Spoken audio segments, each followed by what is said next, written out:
Hi, everyone, and welcome to Making It on Monday. This is a weekly workshop for mums and dads in the making.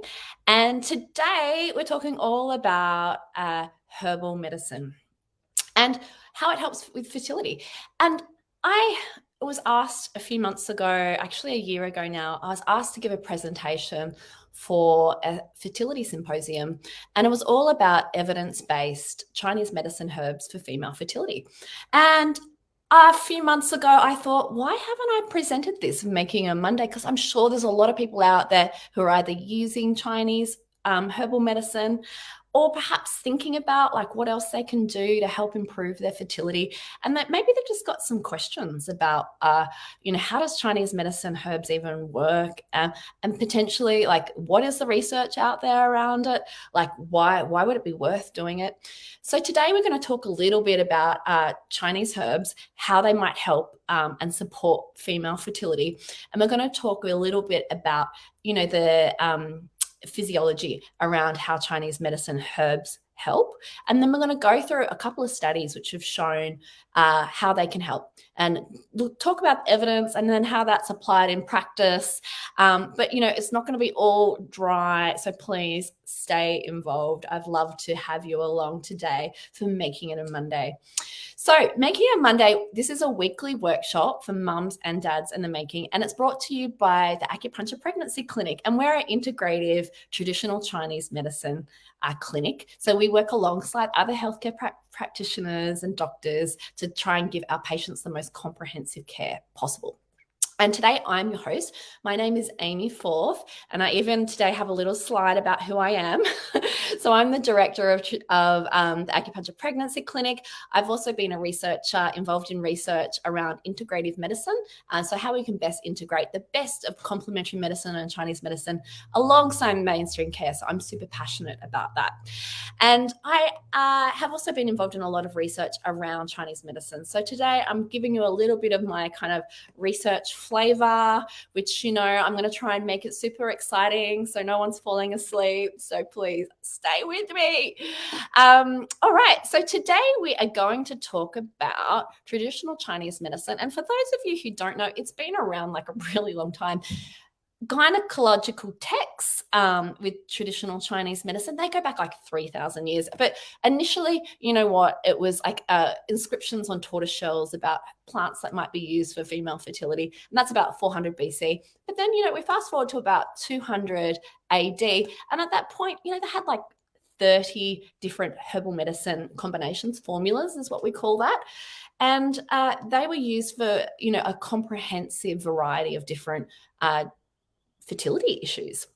And then if we're moving forward a little bit and we go to say like 600 AD, by then we had like over 283 gynecological syndromes. And there were the textbooks, there was like 7 volumes on gynecological disorders. And then about 1000 AD, by then there's like 10 chapters on infertility, 20 chapters on menstrual disease, and so on and so forth. I won't bore you with all the details, but the reason why I absolutely love Chinese medicine is because we draw on this very rich, like 3,000 years of history, and this literary tradition, which means that we've literally got these amazing textbooks that we can read about gynecology, about female fertility. And that's what first brought me to Chinese medicine. I was really impressed with the history and that how many different syndromes there were around gynecology, around things like irregular cycles, around painful periods, and also around infertility and pregnancy care, and how many different ways there were to potentially help people with these issues. And that's what made me really super passionate. So let's get into it. Chinese medicine, you might have heard of the 5-element theory. So basically, it's a theory that there's a lot of different elements that need to be in balance in the external world, but also in the internal world. But how this relates to herbal medicine is that all these different elements have a different taste. And so when you're tasting your Chinese herbs, that's got a lot to do with how they interact and what they do in your body. So I just wanted to give you literally a taste. what Chinese herbs, what they do and what the taste does. Because some of my patients say, oh, I can't handle the taste. But what's really interesting is so often they will say, I don't like the taste when they initially take it. And they'll say a couple of weeks later, I actually really like it.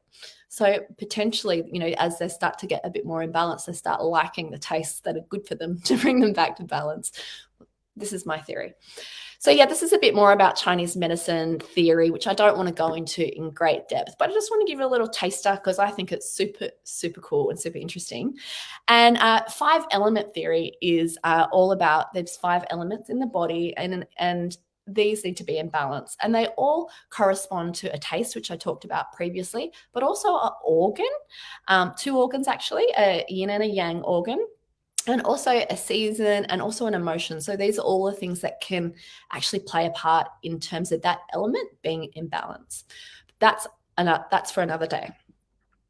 So clinical practice, if you've come into our clinic before, if you've already seen another Chinese medicine practitioner, you probably notice that they really want to have a look at your tongue, and then they're feeling your pulse. And from there, they're going to really understand what's going on and what's out of balance, as well as what you've told them. And from there, they're going to make a diagnosis.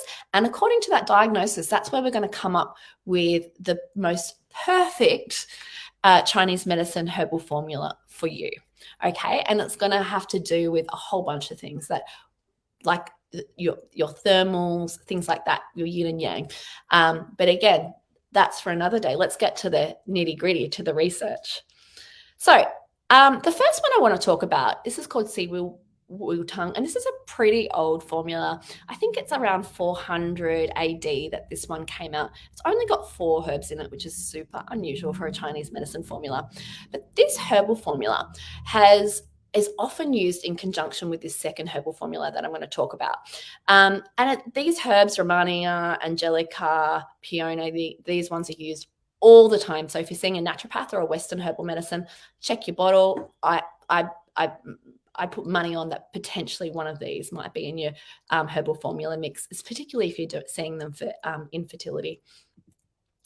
So the study I want to talk about is a mouse study. And what they did is they got some mice and they induced premature ovarian failure by injecting CY. And once they injected it, they then wanted to evaluate what were the follicular development and how that changed when they had this herbal formula, Seaweed Tongue. They also did a little analysis, and they found there was these specific components that were very active: gallic acid, ferulic acid, peony lactoferrin. You can look up loads of research around these and see how they impact in terms of fertility. But in particular, what they found was that in the mice which had the premature ovarian failure, they found that they actually recovered follicular development. And this was by improving the oxidative damage. So oxidative stress often will come as we age, and it also comes from toxins and things like that, from such as cigarettes and alcohol. All these things are all oxidative stress, which decrease the quality of our eggs. So this is something we want to kind of overcome when we're looking at like egg health. So, and they also found that Seaweed Tongue actually improved the pregnancy rate of the premature ovarian failure mice. So in conclusion, they thought that this herbal formula potentially is, it's definitely an antioxidant and improves ovarian angiogenesis, which means it helps improve ovarian follicular growth. And potentially this might be a really good future treatment for women or, other people women who have premature ovarian failure or aging ovaries. Now, the next one I'm going to talk about is a randomized control trial. And like I said before, both of these herbal medicines are used together. So stay with me because you're going to see how it all makes sense and how it might be actually in your herbal formula that you're using today, particularly if you come to the Acupuncture Pregnancy Clinic. So there's 99 women and they looked at Lu Wei Di Huang 1. And this is a kind of like a classical, like a modern classical formula. And basically they looked at them having this before they did an IVF cycle. For 3 months before, they took this herbal medicine for just like the 14 days during the follicular phase. So from when they get their period to when they ovulate, for 3 months prior to doing IVF. And so what they found is that it really dramatically improved the egg quality, how many eggs were picked up at also during IVF, and also the fertilization rates. So the Lu Wei Dihong Wan group, so the herbal medicine group, had a higher eggs, embryos, and a pregnancy rate. And then we looked at, now the next one I want to look at is meta-analysis, and this was done by Reed. So it's kind of getting a lot of the research that's been done about Chinese herbal medicine. And this included 40 randomized controlled trials that looked at women using herbal medicine for infertility. And then they compared it to the mainstream treatment. And what they found was the mean pregnancy rates in the Chinese medicine group was about 60% compared to the 33% in just the standard care Western medicine group. So the meta-analysis suggested that taking Chinese herbs improved, had a 1.74 higher probability of achieving a clinical pregnancy rate rather than just like the mainstream care. However, there are some limitations that they were only looking at clinical pregnancy rates, so they didn't have a look at what the live birth outcomes were. And some of the trials only went up to kind of the clinical pregnancy stage, and they didn't kind of continue to measure outcomes. And some of the studies had like limited reporting on the methodology. And then there's one more meta-analysis we're going to talk about, and that is Quan. And I quite like this one. It was randomized controlled trials that were done in China. So in China, a lot of people doing IVF will do herbal medicine. And so there's a lot of research around it. And so you can see that the people who took the Chinese medicine, some of them were taking it before, some of them were taking during, some of them were taking before, during, after, quite a lot of a combination. But if you have a look, you can see that the majority were actually there taking either before IVF or during the IVF or FET. And so with the 40 studies, randomized controlled trials that they analysed using herbal medicine, they found that herbal medicine consistently did increase live birth rate and clinical pregnancy rate rather than those who weren't receiving it. They also found that the clinical pregnancy rate in the herbal medicine group was also improved in comparison to a placebo. And so here's just a little analysis in terms of live birth rate, clinical pregnancy rate. And you can see with no treatment, there was 297 people who conceived with no herbal medicine out of per every 1,000. And then with herbal medicine, 398 per 1,000. So it was quite a significant increase. And then in terms of clinical pregnancy rate, there was 364 per 1,000. This is the odds ratio, and then 503 per 1,000 with herbal medicine. So again, you can see it's like a big increase. So there were some methodological issues, and there's some issues with this slide, how it's anyhow. So with the live birth outcomes, they didn't have a placebo group to measure it with. There was also 10 of the studies had some incomplete data, which means that they were deemed low quality. And there's also differences, of course, between how much herbs they took, the type of herbs they took, and also when they took the herbs. So it makes it difficult for us, in the clinic to sort of say, oh, this is what we think works. But in conclusions, there's a moderate level of evidence to suggest that Chinese medicine may really improve clinical pregnancy rates, and it also may improve live birth rates. But what's really interesting is these are the most commonly used. This is where it all ties in, folks. So these are the herbs that were most commonly used in the herbal formulas in that last meta-analysis.